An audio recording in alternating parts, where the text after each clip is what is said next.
How's it going, everybody? Welcome into Hoosier Maine. I am Anthony, one half of the Hoosier Maine podcast. Go ahead and introduce yourself to the other half. I am the other half, Jared, and this is our best intro yet. Welcome. Yeah, welcome folks. Hope you're having a good day, good morning, good evening, good afternoon, good night. See ya. All right, shut the podcast off. See you next time. Yeah.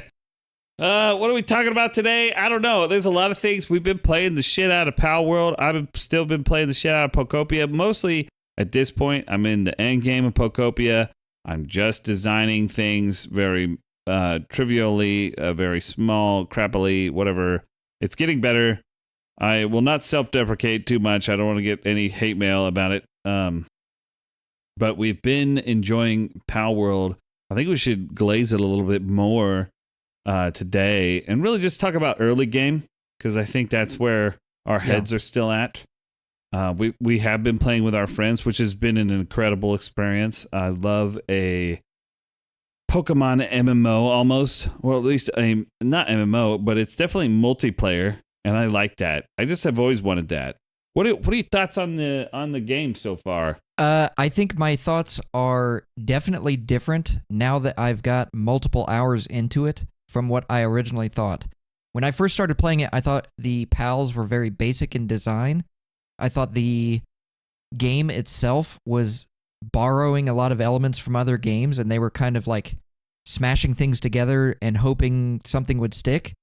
And now that I'm, multiple hours in, I think last time I checked, I was like close to 60 hours in. The PAL designs in the mid game and the end game are very cool. The reason they were very basic in the beginning was because we were in the basic zone, and that makes a ton of sense. It's just like Pokemon. So I've been really impressed with the PAL designs. I've been really impressed with how they work and how they function with their abilities, their passives, their active skills, and then also their attributes. I think that's a really cool system. And then the other part of that too, the design elements that at the beginning of the game that I thought were very basic and borrowed and kind of imitations of a lot of Nintendo games.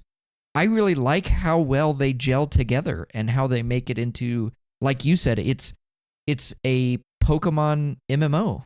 And I like that. I like all of the movement abilities that we have and options that we have for movement. I really kind of took off and went towards the swimming pals and the mobility there in the ocean.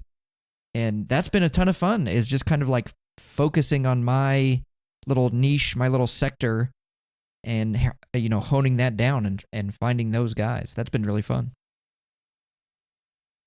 I've really just been restudying the beginning of the game. I've got that little solo save that I kind of poke at when no one else is on the multiplayer server that we have.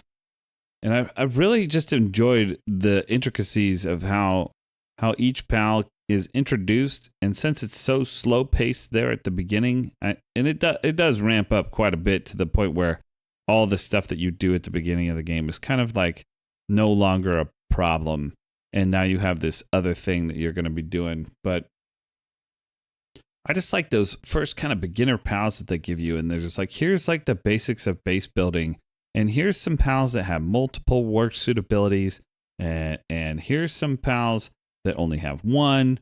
And if you've not played the game, that's just like what jobs they're allowed to do on the base.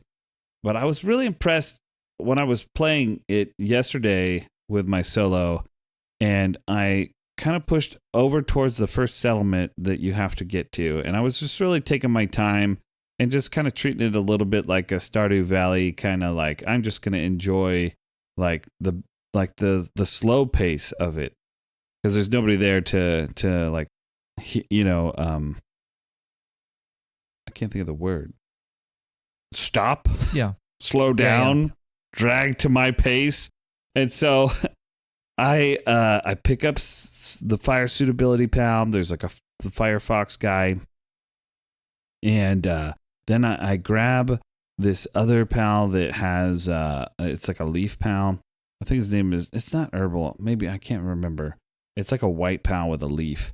Anyway, I grab him, and I grab a penguin, which I had been using a Celeray for my watering. Actually, I think it was not a Celeray. It was a tea guy, the elephant tea or whatever. Oh, yeah. It's like a water pal. I was using him to water, and I saw the penguin, and I was like, "Oh, I'm gonna grab the penguin because I'm just gonna." I really like how it's like, yeah, grab 5 of a pal, and then you get a prize, and like that's really good. I think that's really great, and I'm just like really starting to see how everything is presented to the player in kind of a like the whole game is just like the discovery of better ways to do things, but also like.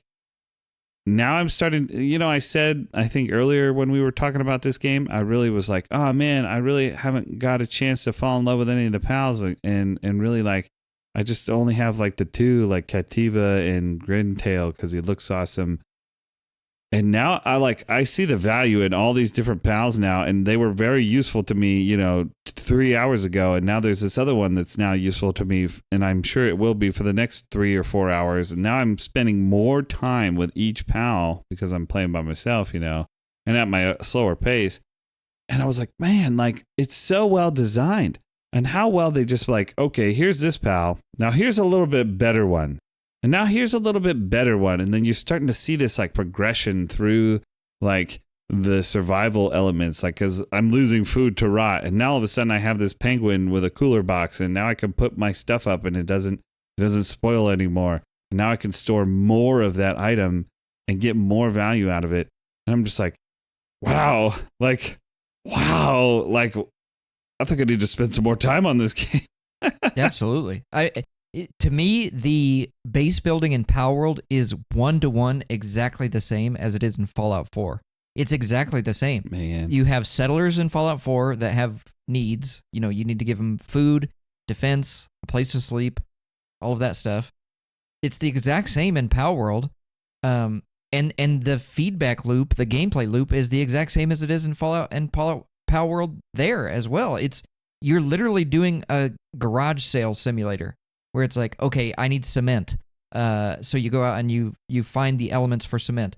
And you progress to the next stage, and it's like, okay, well, now we need pal steel. And so now you got to figure out the stuff to make that. It's every time you unlock a new tier of technology, the old tier gets easier to make, but this new tier becomes this barrier that you have to fight and scrap for like every single one that you make. And you have to be very careful and delicate with where you use those resources. And then you progress to the next stage, and that thing that you were struggling with is now so easy to make that it, not that it trivializes it, but it makes it, in abundance. And that feedback loop is so addicting because you just want to keep moving on to the next thing. You want to keep progressing up the technology tree while simultaneously maintaining the stuff that you already have. And then, like you said, that's not on top of a full Pokemon game, a full Pokemon clone, where there's 150 pals to manage, and it's insanely fun. I'm having a blast, combining those two things together into one really fun mix match. It's amazing how much of my Pokemon knowledge has carried over into this game, and how much of your like Fallout 4 knowledge has carried over. And it's just like, hey, how dare you put our 2 favorite games together? What the heck? What are you doing? What the hell is this? I really appreciate the PAL breeding. I wish that I could have. I still can, because I really don't have the breeding trees memorized or anything. But I would like to keep a breeding manual, and then just because you can, unlike Pokemon, you can breed 2 random pals together that are different species and get either a new one or the same one, or there could be mutations that cause you to get a really cool one. And I'm just like, you could get lost in that system. You could get lost in the fishing system, which I know they lifted some of the cooler aspects of Stardew Valley into that fishing. Very cool. Like, they've lifted a lot of our favorite games and mechanics and put them into this game and created something brand new.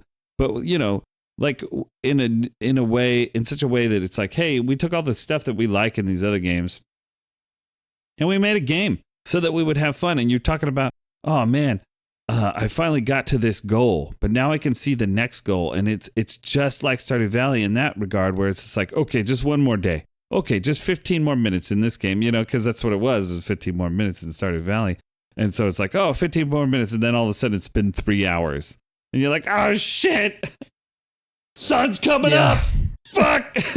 Yeah, definitely. Oops. I think for me, you and I both did the exact same thing, which is, and this is the same thing that I did in Red Dead Redemption as well, which is you progress a little bit of the story, and it's like, okay, that was really fun, but that unlocked a new area of the map, and so I want to explore the whole area of the map and check out what new pals did that biome unlock. But then there's also a ton of collectibles to go get. So there's these effigies that you can collect where, you grab them and then you take them back to your base, and that offers you a permanent stat upgrade to your character. So that can be movement upgrades, that can be carry capacity, catch rate, all of these things that make you better at doing the things that you want to be doing. And so you and I gravitated towards that instantly. It was like, oh, these make us better. Let's get all of them right now. Those are the type of things that, like, my cortisol spikes, and it's like, I have to have that right now. It's like, I need that, and you just run around and look for every single one of them. And I love that. It's an open world game. I think there's a lot of very open world trope type things. The towers unlock more of the map. That's a very Ubisoft open world type of thing that I think they borrowed from, Assassin's Creed, Far Cry, that type of game. I'm fine with that. That's a great way to do open world stuff. There's a lot of stuff from Pokemon that has been borrowed. There's a lot of stuff from Zelda that has been borrowed, especially the movement abilities. There's a lot of stuff from all of the best games that we love smashed together.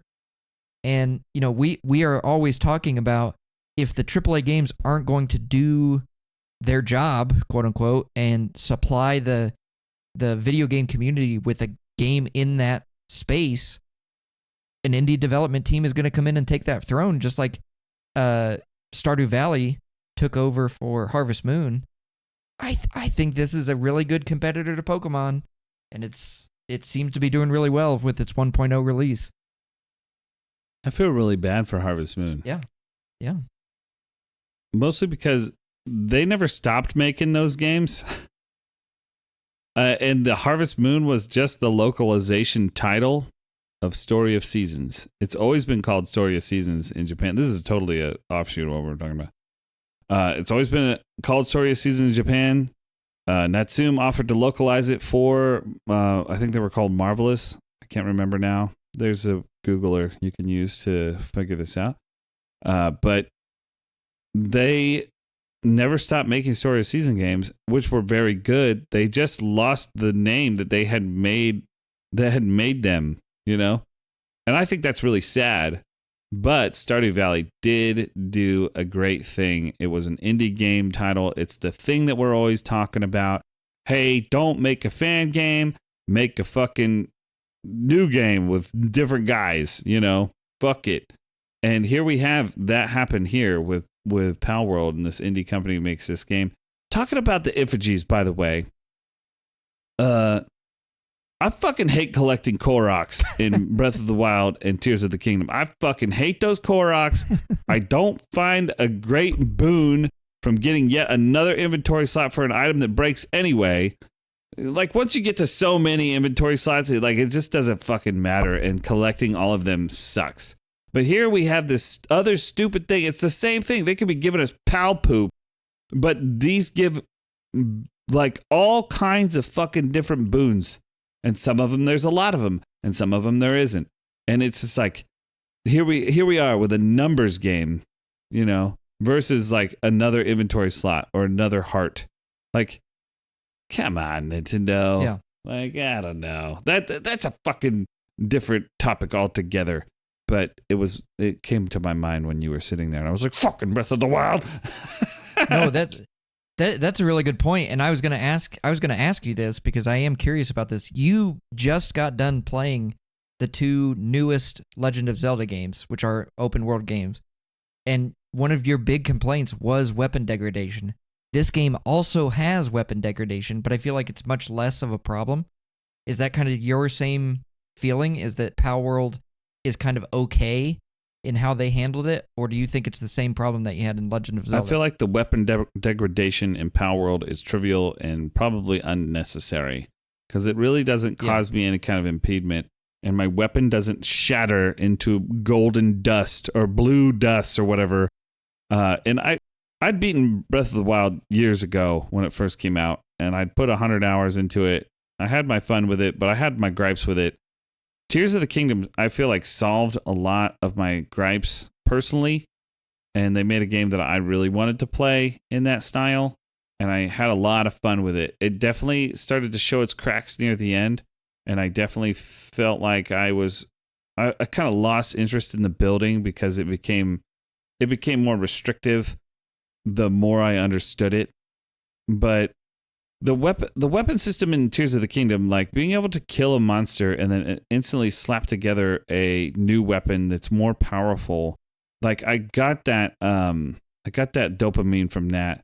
Whereas in Palworld, the way that we're progressing weapons is through a tech tree or through schematics that we can find, and then the durability is just there to be something to stop you to go back to base and deal with your stuff.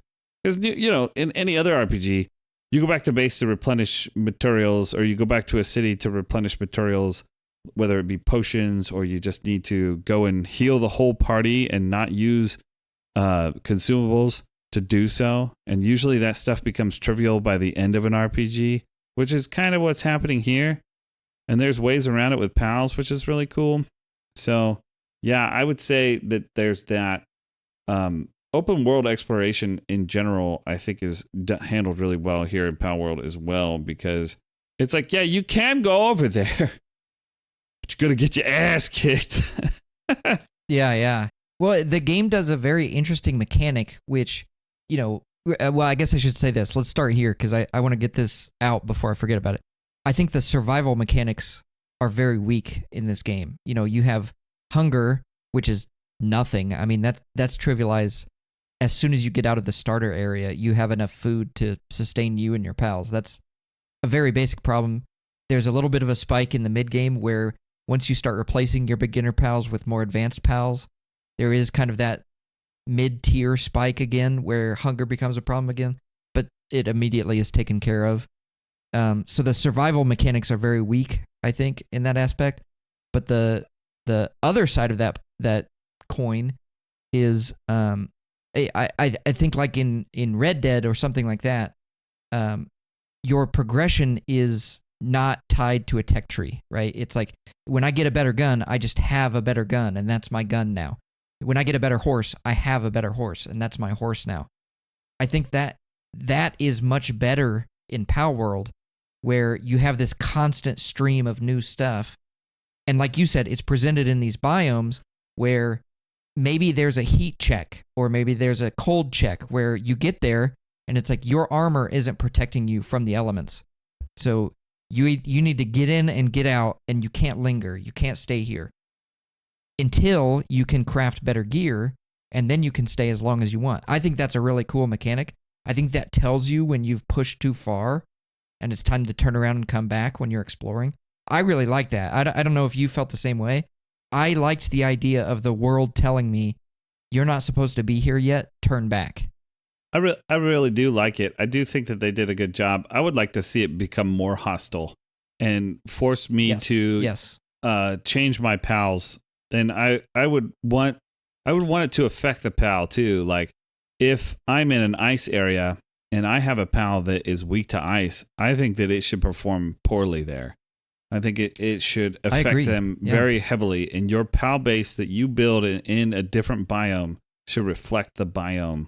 And you should have to have a specific team. This is just me being like, this is too much probably for most people.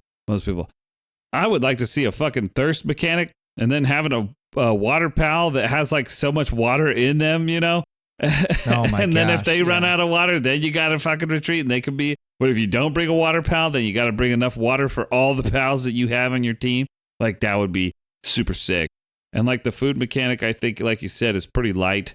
There's definitely like benefits to exploring the available food buffs, which I think is really awesome. You kind of see the easy ones to make, and you can see the min max kind of like, oh, I'll just make this one thing for the whole game and I'll just ignore it. But then like people like you and I are like getting into the weeds and be like, look, this one actually has like 4 benefits and it really doesn't cost that much more than this one that's like super like min-maxed, like down to just like 2 ingredients. This one takes like 3 ingredients and they're not really that hard to get, but they give you better boon. And honestly, it's not that bad. And I just like that kind of game design. I just think it was like, damn, actually, like I was kind of judging this game kind of harshly when I first walked into it because I was like, it's kind of loosey goosey, you know. But there's actually some pretty heavy thought in there, and you see a lot of the great designs that we really like in other games. I would really like to see this kind of design come back to one of my favorite MMOs is 14. We just like kind of roll through biomes, and we don't even there'll be all these monsters sprinkled about, but it doesn't matter that they're there. We don't have to interact with them. The MSQ just kind of has this beeline from one location to the next on our flying mounts. And I just would like to see that like heavier focus on what makes that genre really good, JRPG, RPG genres, which is to get immersed in that world. And this game, as long as you're not like somehow like, which you can optimize yourself out of everything, which is cool. That's a cool game design. Play how you want kind of thing, But I really like just playing, kind of quote unquote as intended. You're right there, you're in it, you're experiencing these decision-making process of like, do I bring a fire pal into the ice zone? Do I bring an ice pal into the fire zone kind of thing? Because you do have that hot and cold element, but you can totally, like you said, find equipment that just optimizes you out of that being a worry. And I think that they probably shouldn't do that, or at least have a survival mode. This comes back to us wanting that survival mode. I think there's settings you could probably set it to do that, and then you'd be like, "Oh shit, turn it off." Actually, I was just kidding. I was actually just kidding about that. I don't really want that. Put thirst in there. Come on, go ahead. I want to manage my heavy water. I think you and I are both the same, which is, like. I think you lean more on your Pokemon background where it's like, I definitely do think that the type advantage system could be a little bit more in depth. It's very basic right now. It's literally just like a flow chart of this is better to this is better to this is strong to this. That could definitely be improved. I think my branching path is, like you said, the survival mode, where I would love a Fallout New Vegas style survival mode where you gotta hunger your food, your hydration, your sleep. I think that would be incredible. Sleep would be awesome to have to. Oh, you're right. I totally forgot about that. There's no consequence to staying up all night. That would that would just be well. I think those are things that you don't think about when you're playing Palworld, where it's like, you're doing all of these things. There's all of these systems. There's so many things, but all of them are surface level things. And that's fine. I think that's okay because there's so many systems. If there weren't that many things to do, I think you and I would have both very quickly moved on from this game because it's like, there's better ways to play this game. I think Palworld is giving us an experience that we have never gotten before, which is, you are getting the kind of Switch 2 versions of Pokemon games, which you have been playing for the last couple of years and loving. Now they're multiplayer. Now you're playing them with your friends. You already were in for that. And then I'm getting to come in and be like, guys, we're playing multiplayer Fallout. Like, that's what we're doing right now. You get guns. You go out and you fight monsters. You collect loot. You bring it back and you build up a base. We're playing multiplayer Fallout. We're playing multiplayer Pokemon. And I think you and I are both sitting there going like, more cake? Okay. Yes. Two. Yeah, I would like to see a stronger influence. Me and Zero were talking about this the other day, talking about how cool it would have been if we had built one of our bases or all of our bases around a settlement. So instead of like capturing humans, we could just walk across the street to sell stuff. Yeah. I was like, fuck, why didn't we do that? That would have been sick. And then I was like, oh man, it'd be so cool if you had to recruit certain humans to teach you how to improve your tech tree even more, instead of just being like, oh, you just get it. That'd be cool if you had to seek out certain guys. You either capture them and force them to teach you, or you like recruit them and then like save them from something, or I don't know, just like more intricacy.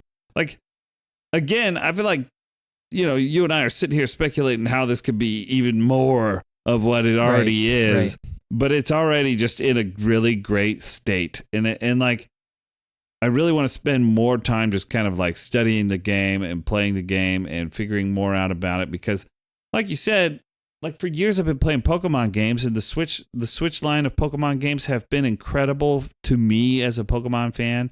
I know a lot of people didn't really like Sword and Shield. Looking back retrospectively, that was probably the last of the original like Pokemon game design, where it was like follow the corridor, beat the bosses, and you'll win. And then they made Legends Arceus, which we see a lot of the elements of Legends Arceus here in Palworld. And that game was fucking fun as fuck. I loved the mechanics in that game. I loved being able to like start a battle with a back blow, and then boom, like there's surprise round. You take the surprise round and then immediately run from the fight, run around the alpha, and then fucking beam him in the back with the ball again, start the battle over. Surprise round, bitch. I pounded the fuck out of him. And it just made you feel so cool. And like the different balls that you would get in that game, like you got the heavy ball, which went nowhere. But if you dropped it on a dude, like they would heave it up and it would critical, and then it's like, and then, oh man, when you finally get access to the jet ball and you fucking wing that thing across the air, it's like, pow! You're like, holy shit! Like, I just stopped using all other balls. It was just jet ball all day. It was so fucking sick. And I was just like, damn, dude, I can't wait to see what they do with Scarlet and Violet, which they took what they were doing in Sword and Shield. I'm going on a huge Pokemon rant, by the way. What they were doing in Sword and Shield, which were they had added these kaiju battles. They had added these fucking super Dynamax shit where Pokemon just boom, boom, boom, boom. And then they're like as big as a fucking like giant building. And like that was just part of the game. But then they had these raid battles, and they were super cool. I didn't quite understand them when that game came out, and I didn't have anybody to play with, but I didn't really get into the weeds of it because I was just like too busy fucking around. One of the things that I fucked around was breeding a fucking shiny Honedge because it's one of my favorite guys, and I just wanted that purple sword guy, dude. He looks so fucking sick. So anyway, we get to Scarlet and Violet, and they've leaned even harder into the raid system. And it was so sick to like breed a fucking guy up to be perfectly tuned to that raid boss, because there was like raid bosses and then there was like mega raid bosses where they were like 6-star, 7-star fights, and they were incredibly difficult. And if you didn't do it just right, it was a wipe, 100%. And it was so fun to like, do this intricacy and then, ultimately default back to Annihilate, just fucking rage punching. Like, get a fucking angry monk! Dude, did I tell you that recently they aimed that fucking angry monkey back at us? No. They made a raid battle where it was fucking Annihilate, and it was beating the shit out of people. It was amazing. That's awesome. I was like, oh, the shotguns turned back on us, boys! Oh, shit! Very cool game design. I really love Scarlet and Violet. I still have not got a chance to play ZA. I need to get it. I need to play it, especially after playing Palworld. And Palworld got into all that fucking stink with Pokemon. And I can only imagine what Winds and Waves is fucking doing. Yeah. I can only imagine, because it's either going to be the greatest Pokemon game ever made, or, we're just going to get another Scarlet and Violet, which isn't a bad thing. I definitely think Palworld put, a little bit of heat on Pokemon. I think they need to have competition. I've been saying this, your soapbox has always been Pokemon. Mine has always been Madden football. When there's no competition, the game slacks because they can. What are you going to do? Not play the game that year and then you just don't get to have your favorite thing? That's the option. It's either you buy it or you don't. There is no competition. Well, now Pokemon has competition, and it's right here, and it's really fun, and it's bringing in casual people that don't normally play these type of games, and they're really enjoying it. And guess what? When people play the off-brand, guess what they're going to look to next? It's going to be the name brand stuff, and they're going to be like, hey, Pokemon, what do you have to offer? Is it going to be like Palworld? It's not going to be, does this compare to ZA? Does this compare to any of your other offerings. No, it's going to be, does this compete with Palworld? And I love that. I think that's a great competition thing. Competition breeds better success when the two products are equally good. So I'm right there. I think you're getting two cakes out of this, which is great. I get two cakes. Yeah. Yes. And I've been playing a lot of Pokopia as well, and I see some of the similar elements that are there in Palworld as far as just like or really just Minecraft and things like that are there, but they could totally turn it back, and probably if they were really actually threatened by Palworld, they could just make their own Palworld kind of game, and it would annihilate this game. Oh yeah.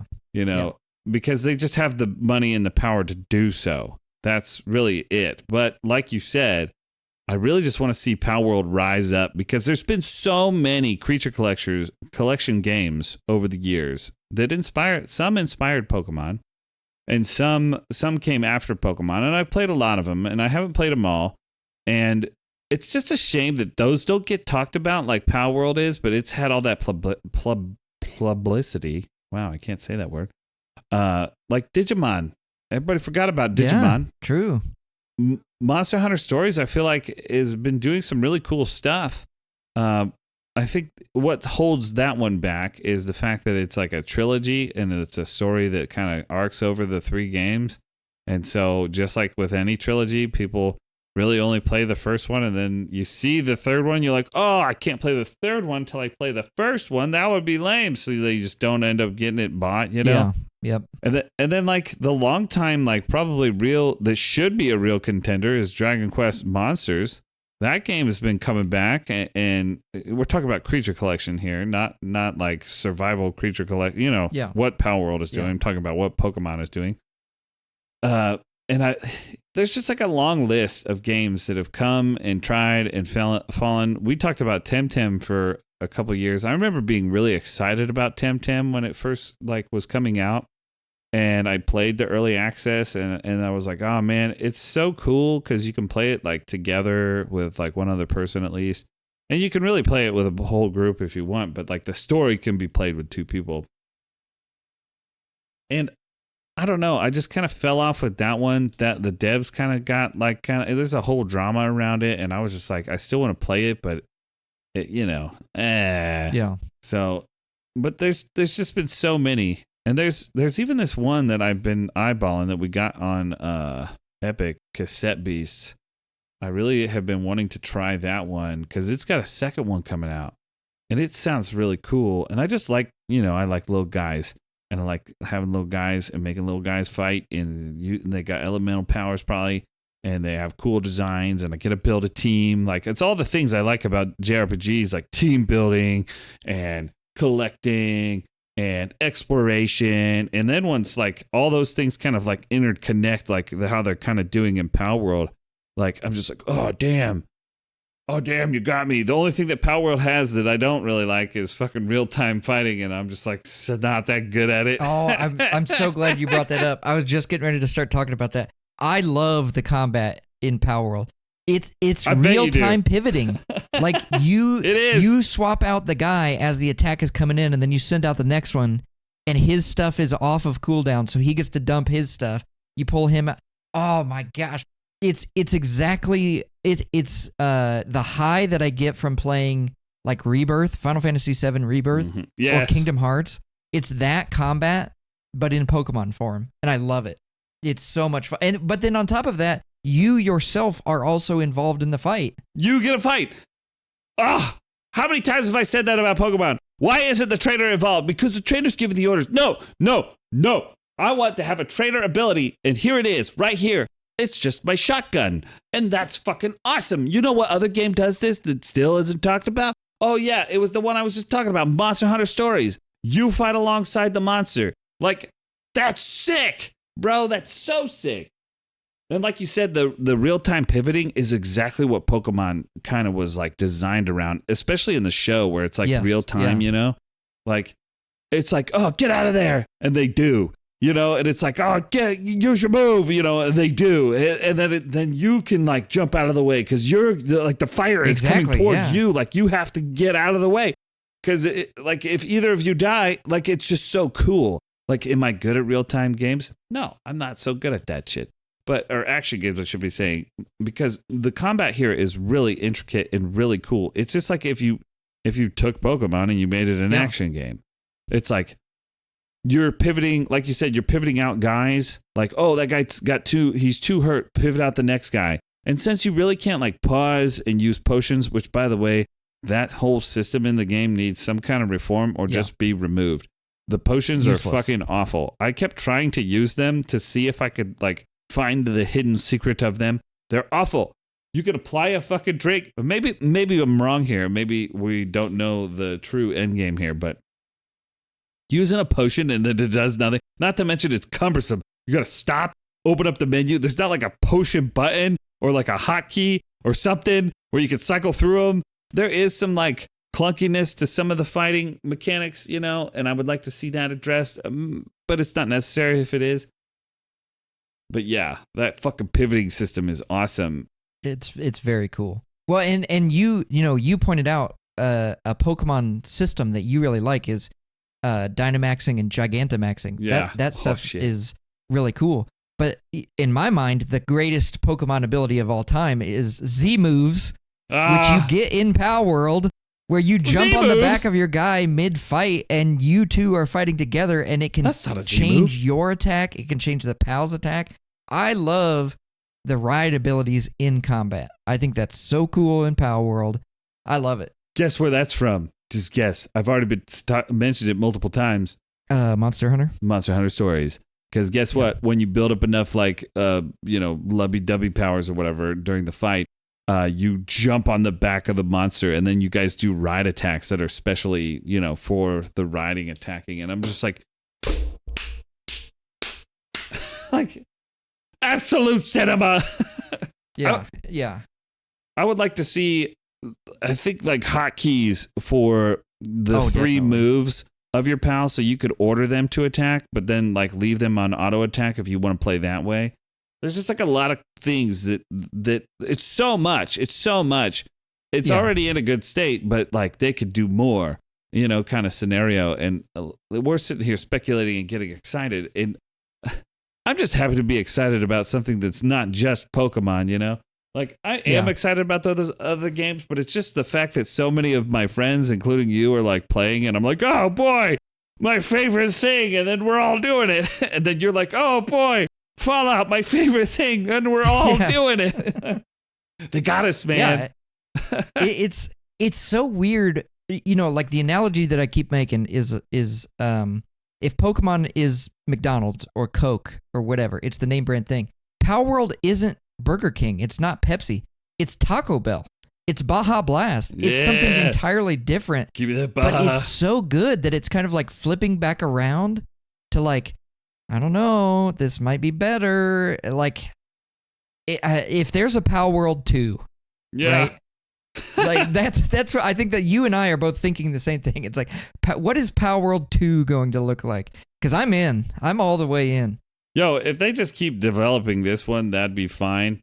It's the whole early access conundrum that I hate to be in is like, what if they change the game too much and like this version that we're playing we really like, and then 1 point whatever comes out or 2.0 comes out and it's like, oh, they fucking ruined it.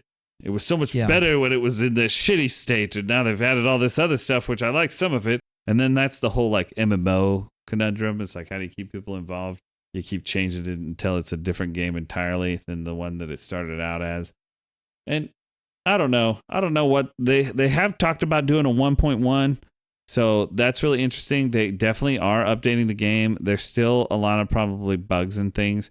So it's not like a perfect game, but we're definitely very excited about it. And I can't stop thinking about it, which is a problem because I'm supposed to be playing Kingdom Hearts. Yeah. Well, that's the thing. And you haven't finished Red Dead. Yeah, exactly. It pulled us away from games that we were already really enjoying.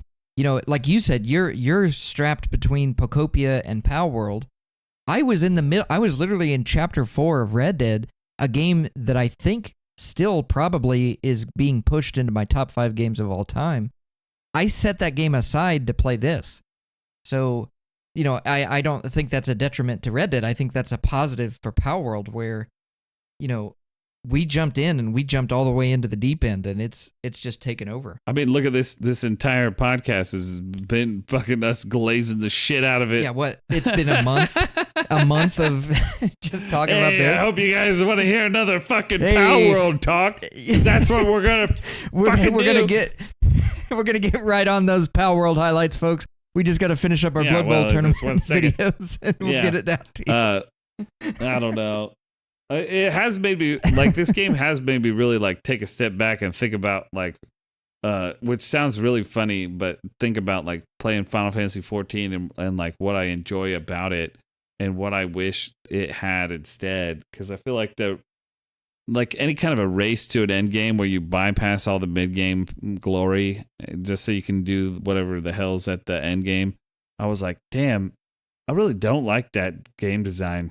I really don't like that. Yeah. Like there should be no reason that we're racing through stuff that was thoughtfully considered and put together.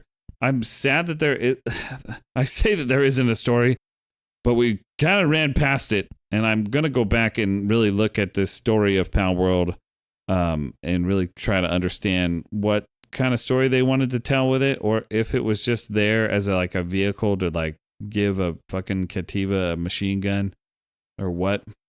Yeah. But.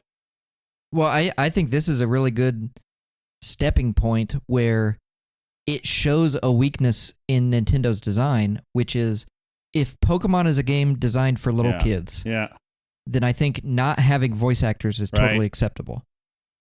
However, Legend of Zelda is not designed for kids. It's designed for like teenagers, adults. The Palworld not having voice actors has shown a light. And, again, this goes back to kind of my Fallout history, which is we are in the modern times now. There are no longer excuses for not having voice actors. And I don't want AI voice actors. I want real voice actors. That, I think, would give a little bit of personality to the NPCs in this game. The NPCs are nothing. The towns are nothing. Like you said, they're literally there for the merchants and the guys that you turn quests into. The story is both incomprehensible and I don't care about it in its current state. So those are things that need to be worked on. But I think a lot of that goes back to the fact that, like, in a game like this, I think having voice actors would have been a way to give the people who don't have character more character.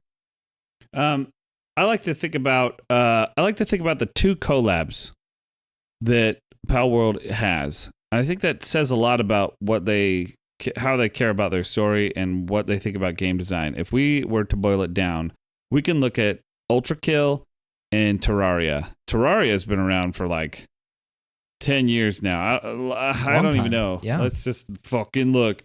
Terraria fucking release date. Because I can't remember. I want to say 10 years. It's more than 10 years. It is 15 years. 2011. Did I do my math right? 1, 2, 3, 4, 5. Yeah. 1, 2, 3. So Terraria has a story, kinda, but you really don't care about it, and you just base build, and then you fight monsters, and then you base build, and then you fight monsters, and you just keep doing that until you build up like a really fucking sick ass base, and then you purposely make an arena to fight the bosses in like a Castlevania-esque way. It's a pretty fucking cool game. It's a reason that it's been around so long and so popular. It's another indie game. If you've not played it and you like Minecraft or you like base building and survival type mechanics, it's there. It's a side scroller. It plays like Castlevania kind of. It's not a Metroidvania. Get that out of your head. Anyway, really cool game, but the story's not really important. I don't know a whole lot about Ultra Kill, but I think it's also gameplay driven.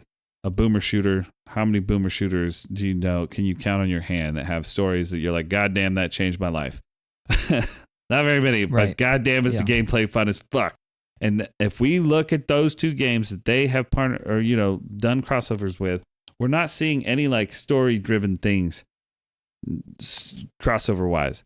As a matter of fact, the Terraria dungeon is really interesting for the same fact that the game doesn't have a fucking minimap or an auto mapper of any kind, which modern problems, Yeah. Yeah. Because it really forces you into an old school style of gaming where you have to like memorize the directions that you're going and really pay attention to the map and you could probably even draw a map to get through the Terraria dungeon because it is very confusing. And when you play Terraria, it's kind of like that. You kind of don't know where the fuck you're going. You have to memorize the locations. It's just like playing Minecraft. You have to memorize how to get there or you'll lose your base and then you're gone. And you're like, where the fuck am I? I'm lost. So if we think about that, then we can see why we have what we have with the story. And I'm pretty sure it was added in 1.0 and they didn't really have that to begin with. So that's actually really cool and probably why we should look at it. But I also think it's the presentation of the story. Like you said, why doesn't it have voice acting? And I'm like, why doesn't it just like go into a different kind of camera mode so that I feel the significance of these characters? Sometimes you come up to a character and you're just talking to the back of their head because you should have approached them from the other way.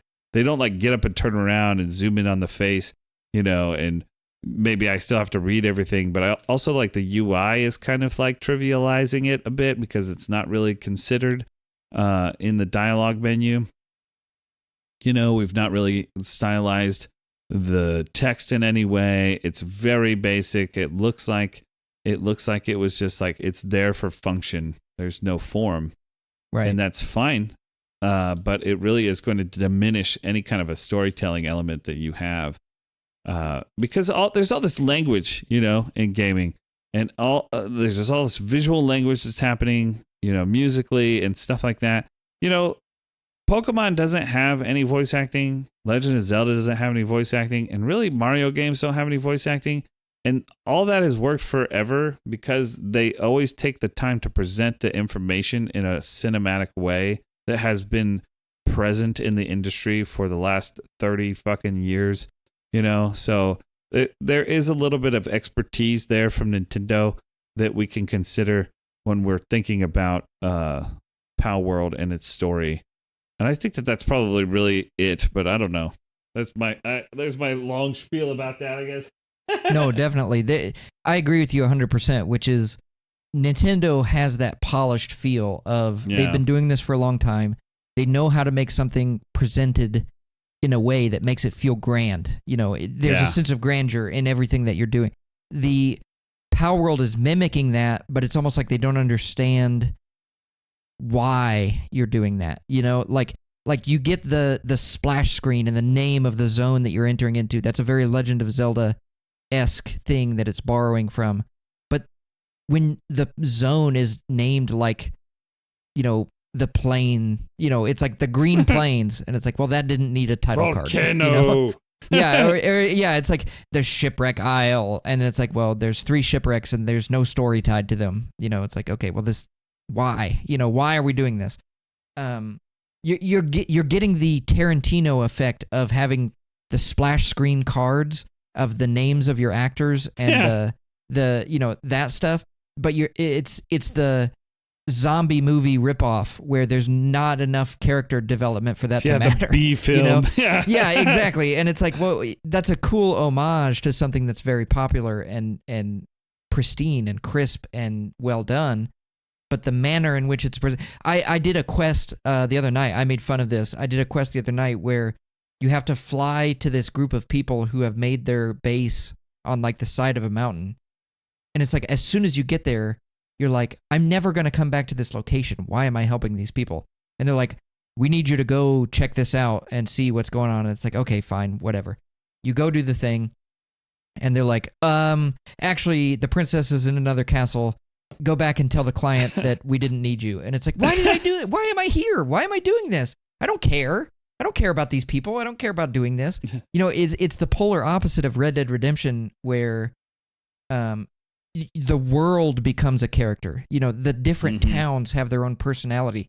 The people in those towns have kind of this like collective like heritage and history, and there's a reason to care about doing bad things or good things. I don't care about doing bad things in Palworld. It's like, oh no, you're not supposed to catch the humans. That's bad. Well, that prevents me from having to run into town, and they're just at my base. Like you presented a very good option for that, which is like, if I complete the quest for that zone, those people should be in my faction now, and they should just come back and work at our base. Like, why is that not a thing? I don't know. There's just a lot of things like that. What's really great is this indie company has done something so good that it's pushed them into being compared to AAA games rather than just being treated like an indie game and all the flaws that come with an indie game. And we celebrate that, and we're like, yes, it's so good. It's so good that it's like, yeah, but Pokemon does that better. It's like, yeah, no shit. It better. They have so much more money, and so much more people and so much more industry knowledge. Like, that's not really fucking fair. Why didn't this company with 12 employees and a budget of $16 compete with Rockstar with their 500,000 employees and their $12 billion budget? Had to do 2 years of fucking early access to get enough money to even release it. And we're sitting properly. here going like, raggle fragging. Almost good, but not good enough. 7 out of 10, too much water. Nice try. Nice try, but no cigar for you. I'll smoke it, as a matter of fact. Yeah. So we're running out of time here. Yeah, we got to get out of here. We got to get out of here and go play Palworld. Yeah, I was going to say, I just want to go play right now. So I guess we'll all see you next week or something or whatever. What do you say? Is that the outro? No, actually, what do you say when you want to say goodbye to somebody? Oh, you say, see ya.